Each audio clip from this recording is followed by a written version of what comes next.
emPerform is an all-inclusive talent management solution. We help companies automate and streamline an entire performance management process.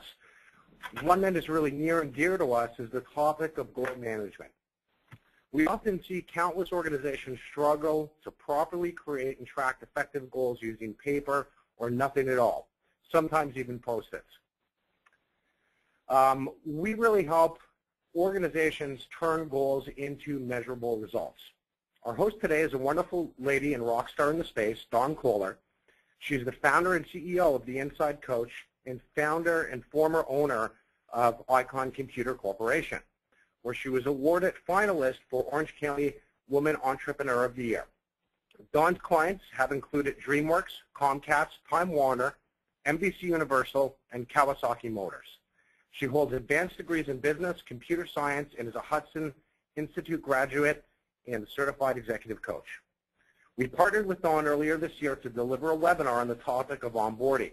That webinar was a great success and is available on the emPerform website if you'd like to check it out. We have a library of free archived webinars, so please feel free to take a look. Thank you for joining us. Dawn, I'll let you get started. Great. Thank you very much, Kevin. And thank you all for joining us today for this webinar. Just quickly, a little bit about us over here at The Inside Coach. What we do is management and executive coaching, and we've got, as Kevin had mentioned, some clients there. We certainly do some online training programs as well. Those are cost-effective solutions to develop your supervisors and your managers.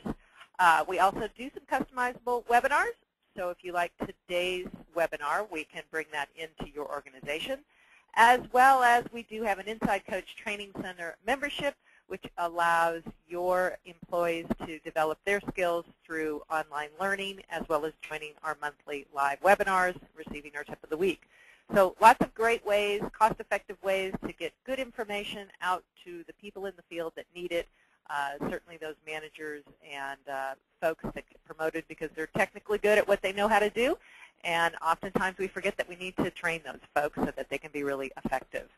And one of the ways that, of course, we are effective is when we set goals, and that's what we're going to be talking about today. So goal setting for results. What's on our agenda is we will be talking about going beyond SMART goals. We're going to be looking at the big picture of goal setting and how we want to tie it all in. We're going to look at creating high-impact goals. We have SMART goals, but what makes them high impact? And it's a good question to ask.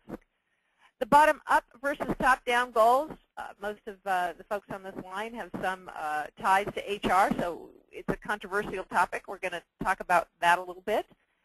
And then, and this is so dear to my heart, how to write goals for higher impact.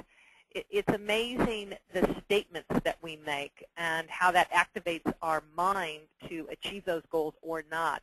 So we want to make sure that when we're writing goals that they stimulate our mind to put us into action. And then, of course, staying on track so that we perform the goals and achieve what it is that we set out to do. So to get started, of course, we've all seen the wonderful SMART goals, and they've been wonderful for years and years. It's specific, measurable, attainable, relevant, and time-bound. SMART goals, often we see them crop up, and they tend to be tactical. But we really want to take it beyond that. We want to make them smart, but we also want to make them highly impactful. And we do that by taking a SMART goal and moving it into what we consider a high-impact or strategic goal. Strategic goals take a little bit more planning, and that planning has a huge payoff. It's taking those goals and making sure that they contribute to the bigger picture. Goals that create sustainable results. So I can set out to achieve 3 things this year, and they can give me a result, or I could really think about what kind of goals would give me the greatest results. And those are the type of goals that we want to focus on because that gives us the highest impact and the greatest return on our investment of time and energy. Goals that are motivated by passion and commitment.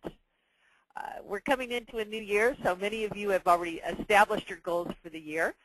And if we really take it a step further, which we're going to talk about in the moment, do the goals that you set for yourself, do they stimulate you? Do they go to the heart of the matter? Do they create a passion and a commitment to achieve that goal. And how do we accomplish that? And then goals that keep you feeling positive and focused. If we have a goal that's too daunting, that's unrealistic, then it's going to be more of a drain, and we're going to talk about that as well. So going into the high-impact goals, the first part of that, again, I know we have a little delay here. High-impact goals directly affect the greater vision or mission. The vision, for example, and these are visions that I've seen through time here. Whether it's vision or not remains to could be argued. But some of the things I've seen is to double the size of our customer base by 2018. That's the vision of one company I work with. Another one, build a social media platform with 100K followers by 2017. Certainly a vision. Another one is to bring the most innovative products to market and be the premier provider in our industry by 2018. Fine, these are all fine missions and certainly goals that, lots of goals along the way to achieve this vision. But why is it important? As an employee, as a manager, all the human resources that you have to, rally together to achieve or manifest this vision, why is it important? Why do I care if I build a social media platform by 100K by 2017? Until we ask the why, we really haven't gotten underneath why it's important, why anybody would want to care about it. So looking at that space, looking at the vision, why that vision is important. This is, again, more strategic level, top level thinking, but those are the questions we have to ask in order to begin to craft really good goals that are going to be impactful. So the why question is important. What makes a goal, a high-impact goal, is when it has meaning. Meaning, of course, creates that passion and purpose. We want to do it for a reason. And goals that make a difference to somebody, to something we value, are goals that we most likely achieve. So again, we have to go to the heart of the matter in order to create that passion. If we create the passion, then we can create the goals. Why is the greater vision important? So to make this more functional for you, we want to think in terms of a couple of ways that it's important. Why is it important to society? Now, most of us out there, in fact, the two greatest motivators in the workforce today are two things, and they're basically intrinsic to who we are as human beings. We want to feel that we're making a contribution to something bigger than ourselves. We want to feel like we're making a difference. And the other thing is we want to have a sense of belonging within our corporations. So to really get goals that are impactful, we have to feel that achieving that goal is going to accomplish something that's going to give back in some way. So how does that vision, because our goals will be tied to that vision, why is it important to society? Why is it important to the company as a whole? And then each individual will need to understand why that vision is important to them. Now, that's not a blanket statement. The vision can be the same for everybody, but why that vision is important is going to determine on what's important to that individual. What does that individual value? And as a result of that, why is that vision important? And these are great coaching questions that your managers can be asking people. They should be asking themselves and asking their talent so they can begin to create really impactful goals. So until you capture the why that vision is important to society, to the company, and to the individual, you will only have their minds, not their passion. And we know that for full engagement, we need to capture that passion. So an example of this would be, here's a vision. To bring the most innovative products to market and to be the premier provider in our industry by 2018. That's great. And for a CEO to come up with that vision, that's fantastic. And to that CEO, that vision might mean certain things to them. To society, certainly it's meaningful in that our products are green, support our employees' families, and growth allows us to support our charitable programs. That's a really good why we want to achieve that vision. It makes it more meaningful. It says we're going for growth, but we're doing it in a responsible, green way. Growth entails employment for our families, and that's meaningful for somebody because it then ties in the human connection. When you're talking about creating passion, you have to show how it's going to make a difference in people's lives. relating it to the human factor, not to the financial reward. That really just isn't very stimulating, and it's not very stimulating to very long for the people that do value that. So we want to go in to make that human connection, and this is one way that vision, once we take it into the why, can all of a sudden tap into people's passions. To the company, being a premier provider will help us attract the best employees and gain market share to support training and innovation. Now, again, that why is important because if I'm within a company, I want to be working with the best employees. I want to be side to side with good people sharing new ideas. Most folks in the workplace today are highly motivated by training and innovation. They want to be there. They want to contribute. If you've got folks, the new generation coming up, the millennials, they're very inspired by teamwork, by collaboration, by innovation. This is the Facebook generation. These are folks that want to get in and make a difference and do so in an innovative, working smart, not necessarily working hard, and really make a difference in these venues. And that's the workforce that's really coming up. So we need to be able to connect to that. And then, of course, the what's in it for me is certainly going to be individual. Growing a company to become a leader in the industry will advance my career and expose me to new information and ideas. To somebody else, that might look different. If they're motivated by personal relationships, then growing the company will allow them to, connect or broaden their personal network, those type of things. Whatever it is, they need to come up with it because they want to tie in what's important to them to this greater vision of the company. It connects them to the company on a much deeper level. Once they understand the why of it, and again, it's a little bit more planning up front, but boy, it makes it so impactful once you get down to the more tactical goals of what we're going to do this year. Now that we care, what will create the greatest impact towards our vision?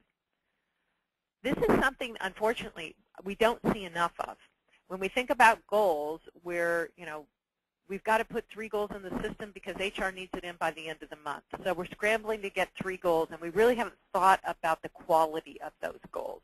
We're thinking more about checking the box on the task because this has to get done.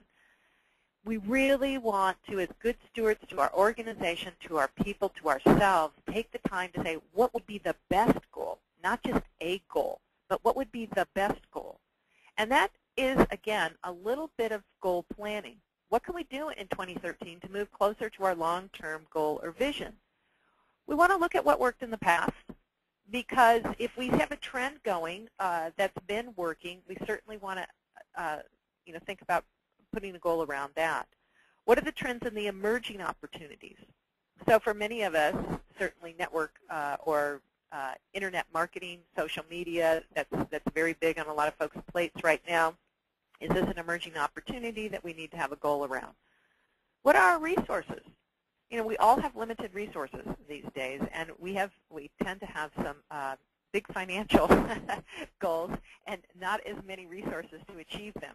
So we have to be more strategic about our goals and where we place those resources and what's the key focus of our company, because we can't do as much as we used to. We simply just don't, in many, many cases, have the resources. So again, we have to be far more strategic about how we're spending our time. What innovative ways have the greatest potential of moving us towards our goal? So we want to think about, do we need a little bit more focus in this area because it has such great potential to really take us to the next level, or to, upgrade our infrastructure, gain the key employees that we're looking to bring on. Those are the questions we want to ask. Where should we focus our efforts to get the greatest results? Again, we want to make sure that our goals are impactful. We can spend that time doing something that will give us a lower return. Why not spend that time on something that's going to give us the greatest return? And the way to do that is to identify how we're going to get that greatest return. Then, of course, we've all seen the top-down, bottom-up goals. And the controversy there is we know that if we do bottom-up goals and individual contributors are setting their own goals, of course, it makes it more meaningful to them. Top-down goals tend to be, directed by executive leadership. They tend to be tied into the vision and then pushed down. This is what we want you to achieve. We know they're less effective in that if you give somebody a goal, it's not really their goal until they have fully adopted it. And if they haven't, again, you haven't captured their passion, or it's just not as meaningful as if they created it themselves. But then, of course, if they create it themselves, does it actually tie into the greater vision? Do they have enough insight into what that is to determine what a good goal for them or for their department? At this point, Natalie, we're going to launch a quick poll here to see what you all think out there. And the question, of course, is, does your organization ensure departmental goals are linked to company goals? So just take a moment here and click on this so we can look at the results. Again, does your organization ensure departmental goals are linked to company goals?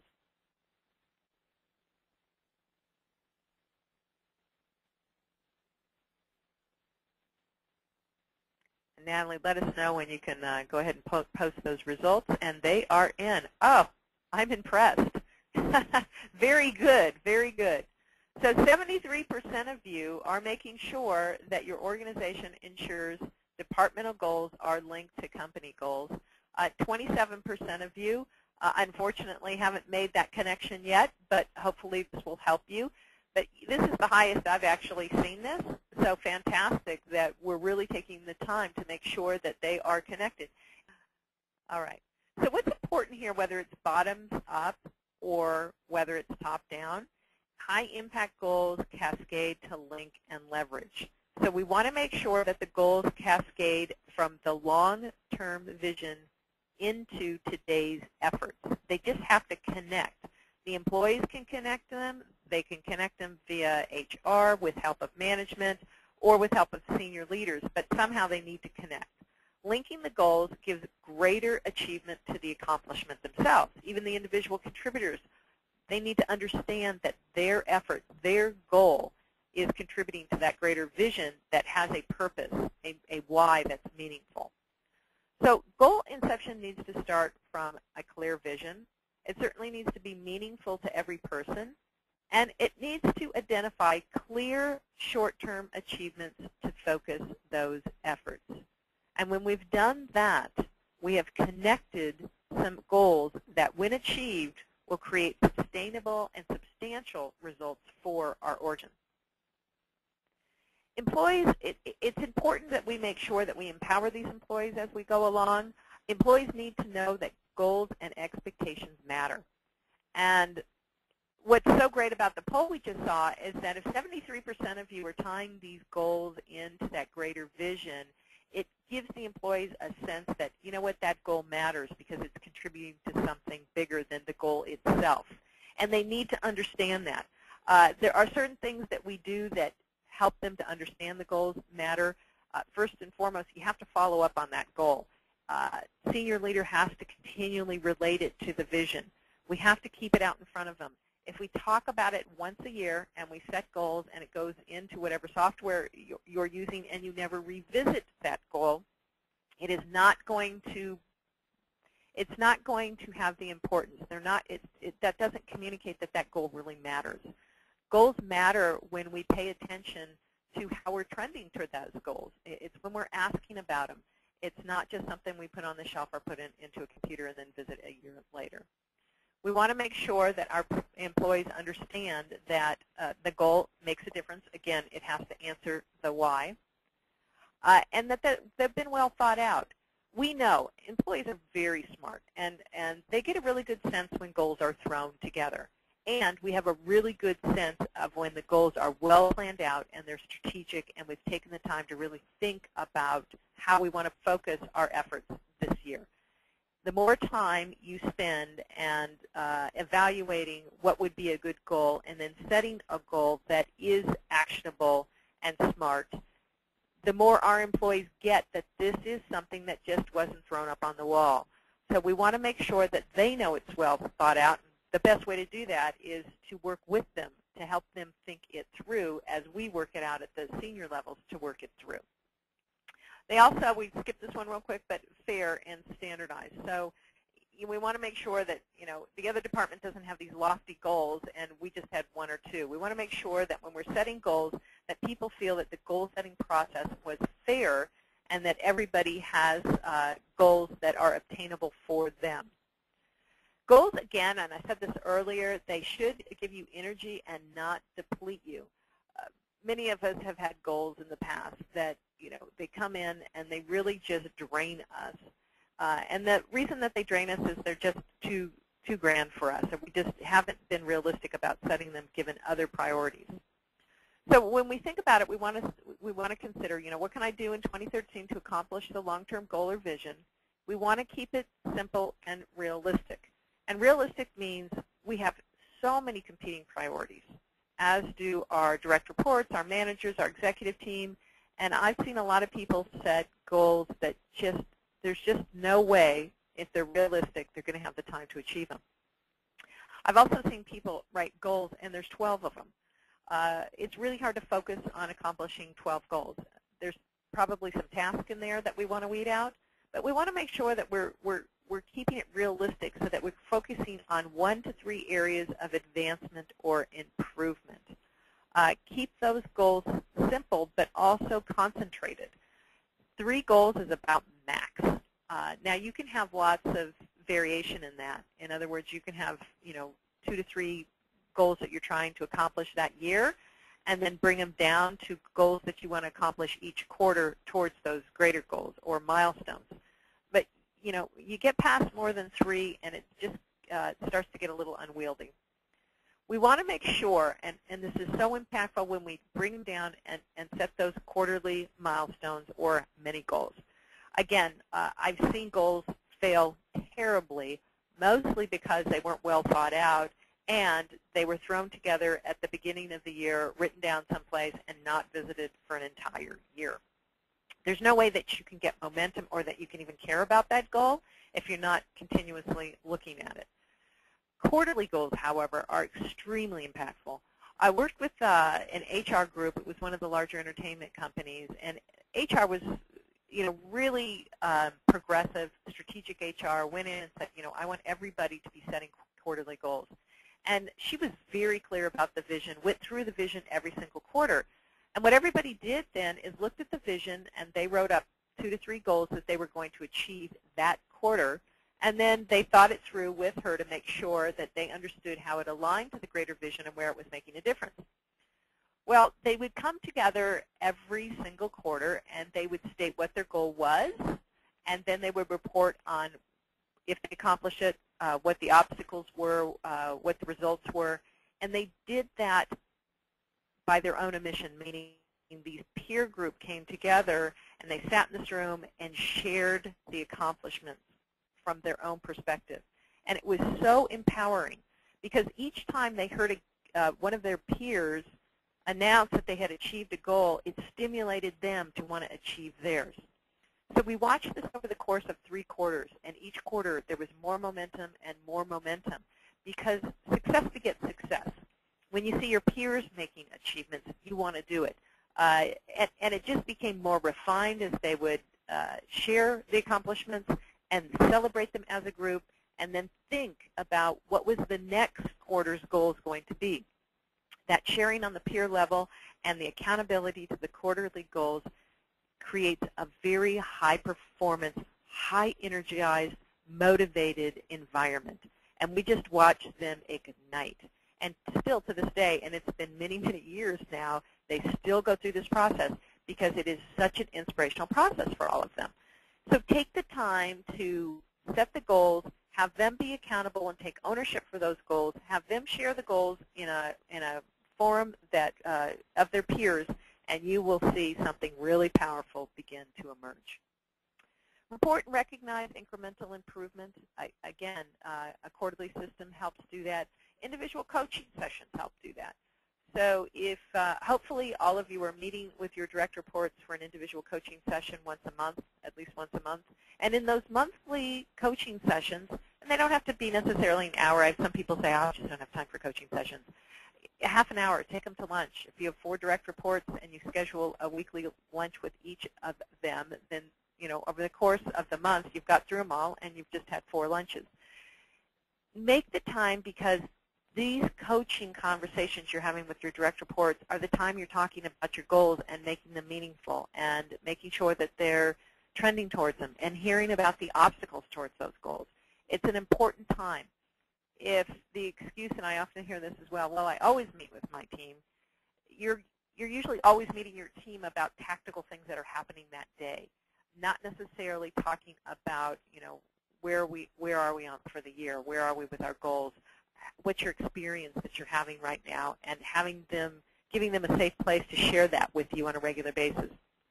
So this reporting and recognizing is important, and one-on-one coaching sessions is a great way to do it. So I always encourage that discipline amongst HR managers. Goals should be written to be read and worded to stimulate emotion, passion, and action. Again, I said this in the beginning because it is dear to my heart as a writer. I think it's very important that we write goals so that when we read them, they motivate us. And here's a couple examples. So, complete first draft of book by Q3 to become a best-selling author. Now, right there, when I read that, I think, wow, I'm pretty motivated to write tonight because I know why I'm doing it. Again, if that's the why behind it, it motivates me. Lose 10 pounds to build healthy needs to hike Mount Fuji by age 65. If Mount Fuji's on my bucket list to hike it and I want to do it by 65, it's a lot more motivating to me than just lose 10 pounds or lose 10 pounds to look better in my jeans. I've tied it into a long-term strategy for how I want to live my life as I age. So that type of referencing to your goals itself, stating it in there, the why now is in here, it again makes it much more appealing to, suffer through the time to write or suffer through, passing on the cakes and the breads. On a more corporate level, eliminate department costs by 10% to assure jobs for employees and families. Now, that would be pretty meaningful to me if I know that budgets are such that I've got a mandate to cut some costs here by being innovative in other means so that I can keep 1 or 2 employees this year. That's pretty motivational to me versus just cut costs 10%. It's a mandate. Oftentimes we see it out there, but tie it into something that, again, you value, and it will help you achieve that goal. Hire 5 high-potential customer support staff to provide needed jobs and increase customer satisfaction and loyalty. So if I'm in customer service, I certainly am motivated to increase customer satisfaction and loyalty, and I would probably have a passion for that. Also, the fact that I have the headcount and I can hire 5 new potential customer support staff, it also is giving me the ability to provide needed jobs to people. So by just, again, tying this into the goal, it helps me to achieve. Now, if you'll notice about the way this is written, we've got complete, lose, eliminate, hire. Those are action verbs telling us what to do, which tells our mind what to do. If I have something more broad-brushed, I'm not as likely to act on it. But this is actionable. It says, when I look at this, it tells me what to do, and it tells me why I want to do it in one very clean sentence. High-impact goals tell you what to do. So really think about the way you've structured, the way you've written your goals, and how potentially you can write them to be even more effective. Turning goals into action is always important. We can have these wonderful goals. They can even be written well. They can be thought out well. They can be high-impact goals. But until you apply some action to it, it's just a goal or a statement on a page. So, for example, we want to take this from the top. Our vision, to bring the most innovative products to market and be the premier provider in our industry by 2018. The department goal, hire 5 high-potential customer service staff to increase customer satisfaction to become a premier provider in the industry. That makes sense. It's a good department goal, and it ties directly into that vision and hopefully has some meaning. Now, of course, now we have to tie it into the actions. Well, what are we going to do to achieve that goal? Hire a recruiter by 2:15. Again, hire, the verb, tells us what to do, and it gives us a due date. I need to get that done by 2:15. Create an onboarding process by 3:1 So again, I've got a project I need to work on because I know if I've got a good onboarding process, I'm going to get those new hires up to speed much quicker, and they're going to be, productivity to the company will enhance as a result of that. Extend offers to 3 candidates by 6/1. So that really helps me vet through my candidates quickly and efficiently because I'm trying to reach the goal of getting those offers out by 6/1. Goals are most likely to be achieved when, again, they are personally meaningful, when they're linked to the greater cause or vision, when they're written in a clear and actionable statement, remember, telling us what to do. This is interesting. It has been, many studies have shown this. When you speak a goal out loud, when you share it to another person, you have a much higher rate of achieving that goal than if you didn't speak it out loud. There's something about the accountability piece of that once you say it, it's like I said it to another person, so I really need to achieve it. That accountability piece is really key. We want to also make sure that we review it on a weekly basis. I actually review my goals every single day because when I look at the 3 goals I'm trying to achieve this year, I have to keep it in mind every day because it helps me prioritize my day. It lets me know what's most important, and it keeps things focused on those 3 major things I'm trying to achieve this year. Now, some folks don't need to do it quite that often, but make sure that at least weekly you are reviewing your goals. Report monthly to a caring person. So sharing with people is so important, and it's very motivational. It's impactful. It's the accountability. It's why coaching works, to be honest with you. It's when people show up and they know somebody cares about them and they know they care whether they accomplished it, they tend to do it. We're still those kids going to school, and if somebody cares about our grades, we work harder than if somebody doesn't care at all. The successes of the goal is acknowledged. Again, most likely to be achieved when we know that somebody cares and that success will be acknowledged. We're still all human beings. We enjoy the experience of success and achievement and personal satisfaction, and we really enjoy sharing that with others. So this isn't your grandmother's goal management system. We certainly have some wonderful tools that can help you establish those goals. I'm going to have Kevin talk to you about that for a moment. So Kevin, can you explain how some of the technology that certainly CRG emPerform has that can help them with their goal setting? Absolutely, Dawn. So, CRG emPerform, as I mentioned at the beginning of the presentation, provides a full automated performance appraisal and talent management solution. And of course, a big part of this really comes back to the goal management piece. And the technology that we provide allows our clients to really, manage their goal process in a way that's going to be efficient for them as an organization. We really allow the managers to have tools in place to track these goals throughout the course of the year, and of course, encourage everybody to stay engaged throughout this process, ongoing throughout the year. There's a lot of flexibility in the product, so certainly if it's something anybody who is on the presentation today is interested in, we'd be more than happy to talk to you a little bit more about how we can fit into your goal management process and help make things easier for not only your managers, but really the general population of the organization. Great. Thanks, Kevin. And what I love about software systems like what you have to offer is it does help with accountability. People understand that they have a central place to go to. They can check on their goals. They can see how they're trending.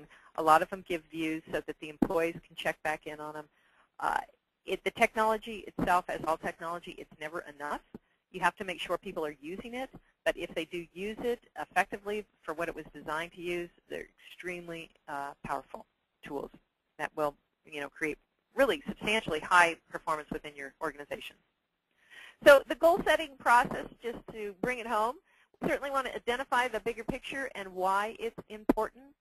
We want to make sure that the identification gives meaning to your dreams and desires. We want to investigate what actions will create the greatest results, trends, resources, opportunities. We want to make sure that we then develop the goals. And again, developing the goals here is third, not first. until we understand and create something that is going to tap their passions, we don't want to go into the goals yet. Once we get to the goals, the development provides the content and the substance for those goals. We want to then make sure that we're writing goals so they're effective, so that really tells us what to do. And they truly are really only as good as their statements. And then, of course, rubber meets the road here. Make sure that we're developing action plans for those goals. Action plans detail the activities and the steps, and it helps to organize people. It certainly helps to prioritize. Without those goals and without reflecting on those goals on a regular basis, what we all fall prey to is we start reacting based on the stimulation in our daily environment, meaning we're reacting to that phone call, we're reacting to that customer complaint, we're reacting. And we do need to respond to these things.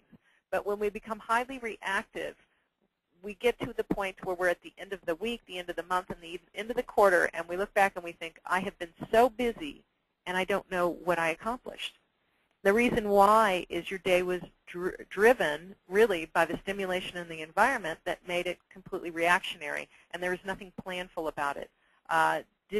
Or your time was not allocated in such a way that you could get things done that were directed towards your goal, which should be strategic to where the company or where you want to go.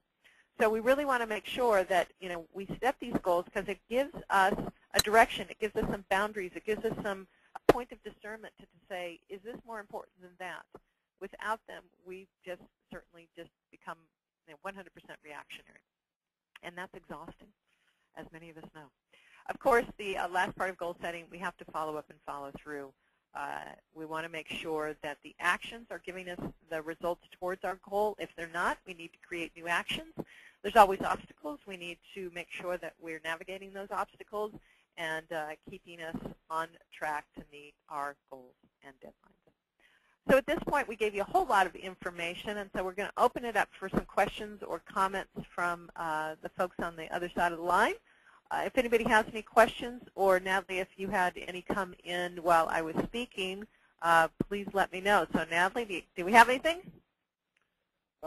Dawn, this is Kevin. So we definitely have a couple of questions here. One of the questions, just to address to the group, is we are going to be sending out the presentation and recorded version will be available for download. In terms of direct questions from the group, we do have a couple here, so I'm going to read some off for you, Dawn. One question we have is, do you recommend adding success measures to each goal statement so employees know what the goal looks like at each level of the rating scale? So give me that one more time. Yep, they're no measuring problem. So they're asking, do you recommend adding success measures to each goal statement so that employees know what the goal looks like at each level of the rating scale? Right. I can say yes, sometimes I do, but it depends on what the goal is. We don't want to overcomplicate these goals. If it's something that can be measured and the measurement itself does not take so much time that it's not worth it. I mean, I have seen measurements that literally I look at them and I think, if this employee is going to have to take 4 days or 4 hours a week just to gather the data to measure that, it's probably not worth it, and it will become a demotivator to the goal. So I would say yes, if the information that they need to gather can be done in an efficient and quick manner, then yes. If it is going to be very time-consuming to get the information to measure the effect of that goal, and the goal, it's not worth the impact, or we can see it trending even without the data, then I would say no. It really just depends on how much effort it takes to make those measurements.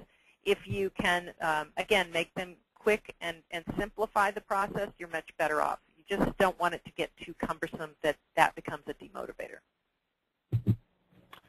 Okay, great. Thank you very much. So we do have another question here. How would you recommend communicating vision to the employees? Should it be the managers or somebody else within the organization? Great question. I think it should be communicated several times and by senior level management and management. The vision is something that the manager needs to hold out and talk about at least quarterly. They should have some sort of all-hands meeting and hear that vision directly from senior staff, the CEO of the company, at least twice a year. It's not something, it should be ingrained, it should be cellular, it should be, everybody knows it because we hear it all the time, and we hear it from different people. Really high impactful companies, that vision is their flag, and they march to that flag, and they know what that flag is about, and we talk about that flag. So that vision should be communicated from the manager and from senior manager and on a regular basis. And that should be planned communication. If we don't plan it, it won't happen. So each manager should at least have quarterly meetings where they're discussing, okay, let's look at our vision. How are we trending? What does this mean to you? And again, CEO or senior leaders should be addressing everybody at least twice a year. Hopefully that answers that question. Fantastic. So another question we have here, Dawn, is how should one deal with individuals who are falling short of their goals? Another great question. I always recommend, the first course there is coaching, and it needs to be identification. A pretty interesting study. 70% of the time when there's a performance issue, it isn't actually the employee's fault. It is a result of poor communication. They didn't understand it. They didn't have the right resources, or they didn't have the correct training. So if someone's falling short of their goal, we really need to go in and ask some key questions as to what's happening. Do they have the knowledge? Was the goal clear to them? Was the goal meaningful to them? Did they have the resources to obtain the goal? What's getting in the way? Now, a lot of times in that coaching process, we can vet out from that employee what's going on, and we can help them to either give them additional resources, to give them the additional training, and then we make sure that they're now starting to achieve their goals because the obstacles have been removed. If they are given what they need to achieve their goals and they're not achieving their goals because of their own personal habits or behaviors, now we have a performance problem, and that needs to be written up and followed. I am huge on performance problems. I truly believe they need to be turned around, or that person needs to be released in a 90-day period of time. That is plenty of time. What we tend to do out there is, oh, they didn't meet that goal and they didn't meet this goal, and we either don't address it and it lingers on, or we address it once or twice or don't stay on top of it, and now we're a year and a half, 2 years into it. A couple high potential or high performers have left because we're tolerating our low performers, and it's just way too many people allow that to happen, and it's not good for the company, it's not good for the team players, and it's certainly not good for the employee that's doing it. Chances are that if it really is a true performance problem, they're probably not capable of doing the job, and they need to find a place that suits their skill set. So you can tell I have a little bit of passion about that. It's actually, and I see it out there quite a bit, it's actually cruel to the employee to let them linger and flounder around and to either not have the good coaching to succeed and to just continually fail. You're better off training them correctly or letting them go. Fantastic. Thanks, Dawn. So a couple more questions here. Can you have coaching sessions with more than one employee at a time? Yes, but it's not as effective, to be honest. I think if you're having a coaching session with more than one employee, it's not coaching as much as it's either training or a team meeting. The one-on-one piece is personal, and that's what makes it so effective. It's individual attention that lets that employee know that in that moment, in that half an hour, they should be the most important thing in your view. It lets them know that they matter to you. They feel more heard. There are things that they will say to you alone that they're not going to say to you with a peer there. And that one-on-one attention, I mean, it's an analogy, and I'll use it because so often when I say it, parenting and managing is so similar. It's like, you went someplace with just mom versus you went, mom took all the kids. There's just there's a specialness to it that creates a bond, creates loyalty to the manager, and again, you just have more information. you can do it. It's just not as effective. And I think if it's multiple people, it's not one-on-one coaching. Certainly, it's either a meeting or you can have coaching sessions that are training, and then it's just a different form. Fantastic. So one last question here, Dawn. What have you seen to be most effective in terms of helping frontline managers link employee goals to larger corporate goals? Love that question, because that's just so fun to do. The best way I've seen, and this is why it's so great, is to get everybody in a room and let's start talking about it so that people can start connecting the dots for themselves. So a manager can bring their directs in a room and say, here's the vision for the company, and this is what the CEO, this is really where we're trying to get in the next 3 to 5 years. And let's just open this up and say, what does that mean for our department? And what are some of the things that we want to do as a department to really contribute in a big way to that vision? And have people start talking about it from a department level. Well, if our department did this, or if we did this, and you just whiteboard this stuff, And so you've got that stimulation of people really thinking about, wow, what could we really do that's gonna impact that goal or that vision? And then from there, you can take it to the next step and say, okay, these are 3 great ideas that we can start to, put some goals around for our department. Now let's take it a little bit deeper. What could you personally do in your position, once you've established what those important goals are for your department? What can you do to help contribute to that goal? And so that they literally, in a group forum, can see how everything is starting to link up, and they're thinking before they even conceive of what their goal is, they've understood the links, and so it's going to make their goal so much better. And that doesn't need a ton of time. It's buy them a pizza and have some lunch and start stimulating that level of conversation. They'll love it. I mean, people love to think that way, and they love to feel, again, that they're connected to something bigger than just the task that they have to focus on that day. Fantastic. Thank you very much, Dawn. So, Dawn, just one last note to, of course, thank you for your great insight in today's presentation. Very well thought out, and I think extremely helpful for everybody who took the time to join us for today's webinar.